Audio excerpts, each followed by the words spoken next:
देखा पाऊँ तू से स्थान को चली जाइछु तेणु से देखिथिले से भूली जाइछि कि भावना करतो ता मन मध्य रे बहुत भयघात हेछि से सेबेले कहिछि मु कोन करबी ता मन मध्य। सरस्वती शिशु मंदिर वार्षिक उत्सव अनुष्ठित।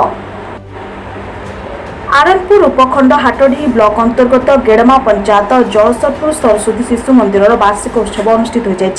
शिशु मंदिर प्रधान गुरुजी धरणीधर जेना संयोजन अनुष्ठित यह सभार मुख्य अतिथि भाव हाटडी गोष्ठी सहकारी शिक्षा अधिकारी तथा गोष्ठी संयोजक सुरेश कुमार जेना, मुख्य वक्ता भाव हाटडी एबीओ धनेश्वर खंडेई, सम्मानित अतिथि भाव कलिंगा उच्च विद्यालय प्रधान शिक्षक रत्नाकर पंडा, गेड़मा पंचायत सरपंच शिलाराणी गांडी, डौर पंचायत सरपंच आरती जेना, गेड़मा पंचायत पूर्वतन सरपंच ब्रजकिशोर जेना प्रमुख जोगदे घरोई विद्यालय कम वेतन में गुरुजी और गुरुमा माने शिक्षार नूतन ज्ञान कौशल प्रयोग कर छात्र छात्री मानक सुंदर गढ़ी तोड़ा, शिक्षा प्रति आग्रह बढ़ा और अभिभावक मानकर पिलामानक प्रति कर्तव्य पर आलोचना करथिले। छात्र छात्री मानक द्वारा सांस्कृतिक और मनोरंजन कार्यक्रम परिवेषण करा जायतिला। एही कार्यक्रम को शिशु मंदिर समस्त गुरुजी गुरुमा और कमिटी सदस्य माने सहायता सहयोग करथिले।